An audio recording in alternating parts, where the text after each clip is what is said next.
Maraming mga tanda na nagpapakita na si Hesukristo ay malapit nang bumalik sa kanyang kaluwalhatian upang iligtas ang kanyang mga tao. Ilan sa mga palatandaan na ito ay binanggit sa Biblia at nagiging lalong maliwanag sa araw na ito. Isa sa mga unang senyales ay ang pag-usbong ng mga huwad na propeta.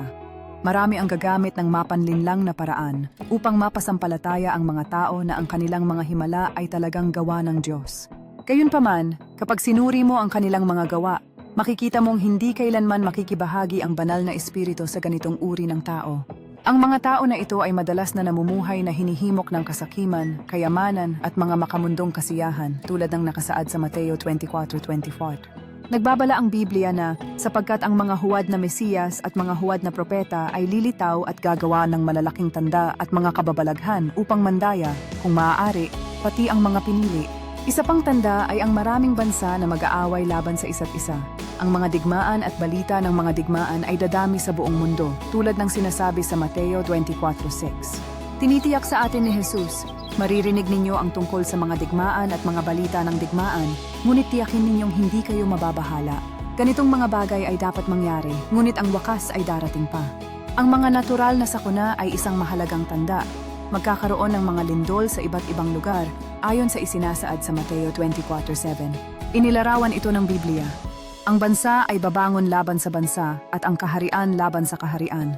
Ang mga tagutom at lindol ay magiging karaniwan, na nagsasaad na ang mga panahon ay mabilis na nagbabago. Ang pag-uusig sa mga mananampalataya ay lalala at ang ilan ay papatayin dahil sa kanilang pananampalataya kay Jesus, tulad ng itinampok sa Mateo 24:9. Sinasabi nito, kayo ay ipapadala upang pahirapan at patayin, at kayo ay kakanin ng lahat ng bansa dahil sa akin. Isa pang pangunahing tanda ay ang mabilis na pagtaas ng kaalaman ng tao. Hinuhulaan ng Daniel 12:4 na marami ang magiging abala sa paghahanap ng kaalaman habang papalapit ang wakas. Tinanong ni Daniel kung ano ang lahat ng ito, na nagsasabing, narinig ko pero hindi ko naintindihan. Sinabi ng isang anghel, pumunta ka na Daniel dahil ang mga salita ay nakatupi at nakasiguro hanggang sa panahon ng wakas. Higit pa rito, ang ebanghelyo ni Hesukristo ay ipangangaral sa bawat sulok ng lupa. Sinasabi sa Mateo 24:14, at ang ebanghelyong ito ng kaharian ay ipapangaral sa buong mundo bilang patotoo sa lahat ng bansa, at saka darating ang wakas. Ang pagpapalaganap ng ebanghelyo ay isang malinaw na tanda na malapit na ang mga huling panahon. Ang mga tao sa lahat ng dako ay tinatawag na tanggapin si Hesukristo bago pa ito huli na. Ang oras upang pumili ng katuwiran ay ngayon, habang ang mga palatandaan na ito ay lumalabas sa paligid natin. Marami ang maaaring baliwalain ang mga babalang ito, ngunit ang mga palatandaan ay hindi mapagkakamalian at tumataas. Ang mundo ay nakatutok sa katuparan ng mga pangako ng propesiya ngayon na higit sa dati. Mula sa pagtaas ng mga natural na kalamidad hanggang sa mga maling propeta, lahat ay umaayon sa biblikal na hula.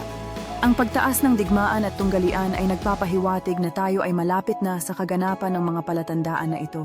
Hinihikayat ang mga mananampalataya na manatiling mapagbantay, maingat at matatag sa pananampalataya.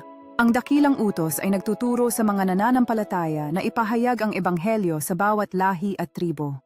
Ang pandaigdigang misyon na ito ay mabilis na umuusad, na tinutupad ang isa sa mga pangunahing tanda ng pagbabalik ni Kristo. Ang nadagdag na kaalaman ng sangkatauhan ay tila konektado sa mga prediksyon tungkol sa katapusan ng mga panahon. Ang teknolohiya at impormasyon ay kumakalat sa mga hindi pa nakikilalang paraan, tinutupad ang hula ni Daniel. Araw-araw, mas maraming tao ang nakakabaha tungkol kay Hesukristo na nagpapalapit sa mundo sa huling sandali. Habang ang mga palatandaang ito ay nagiging mas maliwanag, lumalago ang pakiramdam ng pagdali sa mga mananampalataya sa buong mundo. Marami ang nagtataka kung tayo ay namumuhay sa huling oras ng kasaysayan na hinulaan sa kasulatan. Malinaw ang mensahe, tanggapin si Hesukristo ngayon bago maging huli na. Siya ang tanging tagapagligtas na makapagliligtas sa atin mula sa kaguluhan at paghuhukom na darating. Umiikli na ang oras at masyadong halata ang mga palatandaan para hindi ito pansinin.